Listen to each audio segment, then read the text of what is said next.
Boa noite, queridos irmãos. Bem-vindos, então, ao estudo do Evangelho, que visa, então, o entendimento das leis de Deus, os ensinamentos de Jesus, Que é uma grande alegria a gente se conduzir na vida com este entendimento, Com essa bússola nos orientando. Graças a Deus, então, damos a doutrina espírita, que nos trouxe, assim, que nos dá um norte para a nossa vida. Então, hoje nós vamos estudar o capítulo 23, o item 4 e 5, que fala da moral estranha, Abandonar pai, mãe e filhos. Nós vamos ver o que diz, então, essa parábola aqui de Jesus. Todo aquele que tiver deixado por meu nome sua casa, seus irmãos, ou suas irmãs, seu pai, sua mãe, ou sua mulher, ou seus filhos, ou suas terras, por isso receberá o cêntuplo e terá por herança a vida eterna. São Mateus, capítulo 19, versículo 29. Então Pedro lhe disse: por nós, vedes que tudo deixamos e que vos seguimos. Jesus lhe disse: digo-vos em verdade, que ninguém deixará pelo reino de Deus, ou sua casa, ou seu pai, sua mãe, e seus irmãos, ou sua mulher, ou seus filhos, que não receba desde o mundo muito mais, e no século futuro a vida eterna. São Lucas, capítulo 18, versículo 28, 29 e 30. Um outro lhe disse: Senhor, eu vos seguirei, mas permite-me dispor antes do que eu tenho em minha casa. Jesus lhe respondeu: todo aquele que, tendo a mão na charrua, olha para trás, não está apto para o reino de Deus. São Lucas, capítulo 9, versículos 61 a 62. Sem discutir as palavras, é preciso aqui procurar o pensamento, que era, evidentemente, os interesses da vida futura se sobreporem aos interesses de todas as considerações humanas, porque está de acordo com o fundo da doutrina espírita, ao passo que a ideia de renúncia à família seria a sua negação. Não temos, aliás, sob nossos olhos a aplicação dessas máximas no sacrifício dos interesses e das afeições da família pela pátria? Censuras um filho por deixar seu pai, sua mãe, seus irmãos, sua mulher, seus filhos para marchar em defesa de seu país? Não se lhe reconhece, ao contrário, um mérito por se separar do ambiente doméstico e do aconchego da amizade para cumprir um dever? Há, pois, deveres que se sobrepõem a outros deveres. A lei não torna uma obrigação a filha deixar seus pais para seguir seu esposo? O mundo está repleto de casos em que as separações, as mais penosas, são necessárias, mas as afeições não são quebradas por isso. A distância não diminui, nem o respeito, nem a solicitude que deve aos pais, nem a ternura pelos filhos. Vê-se, pois, que mesmo tomadas ao pé da letra, salvo o termo odiar, essas palavras não seriam negação do mandamento que prescreve honrar pai e mãe, nem o sentimento de ternura paternal, e com mais forte razão, se tomadas quanto ao espírito, elas tinham por finalidade mostrar, por uma hipérbole, quanto era imperioso o dever de se ocupar com a vida futura. Deveriam, aliás, ser menos chocantes num povo e numa época em que as consequências dos costumes, os laços de família tinham menos força do que numa civilização moral mais avançada. Esses laços mais fracos nos povos primitivos se fortificam com o desenvolvimento da sensibilidade e do senso moral. A própria separação é necessária, ao passo que ocorre nas famílias, como nas raças, elas se abastardam. Se não há cruzamento, se não se enxertam umas nas outras, é uma lei natural, tanto do interesse do progresso moral quanto do progresso físico. Essas coisas não são examinadas aqui, senão do ponto de vista terrestre.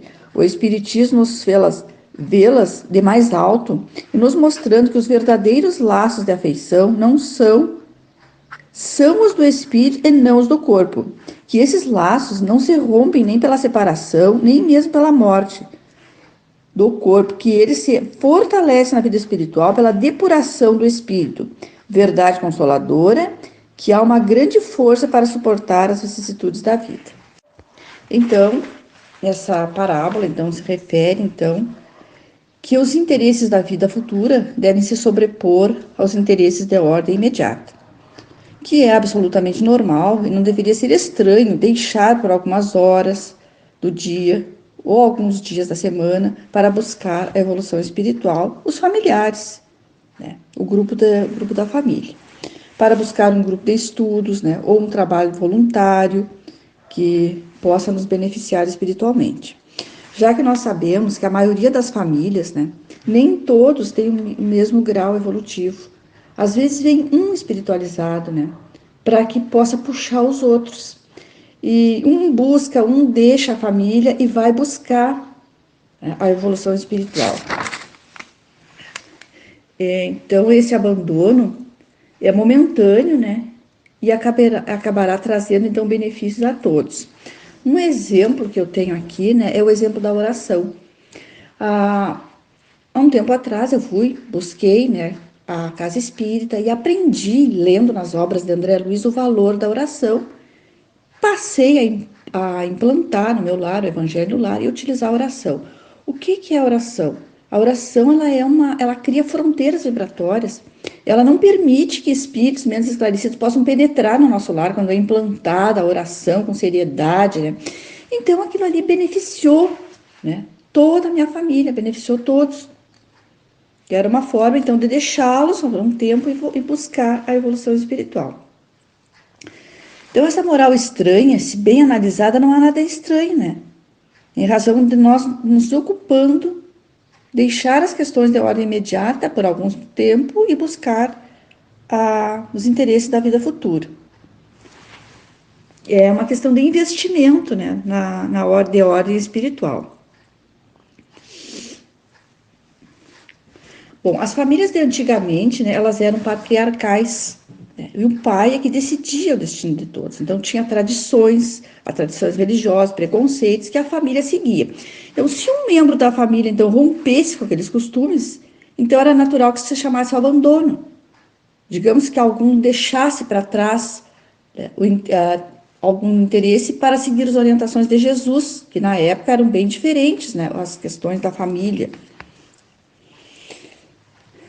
Nós temos o exemplo, né, de Divaldo Pereira Franco, né, que Divaldo não foi casado, não, mas ele tinha a mãe dele, as irmãs, que moravam todos lá na Mansão do Caminho com ele, e ele sempre deixou o aconchego do lar dele e saiu pelo mundo inteiro a levar os ensinamentos espíritas, as palestras, né, e graças a ele que deixou, né, a família, né, por algum momento, nunca deixou de dar a devida atenção à sua família, mas deixava por algum tempo para psicografar tantas obras, né, tanto entendimento que nós temos no dia de hoje, graças a esse irmão.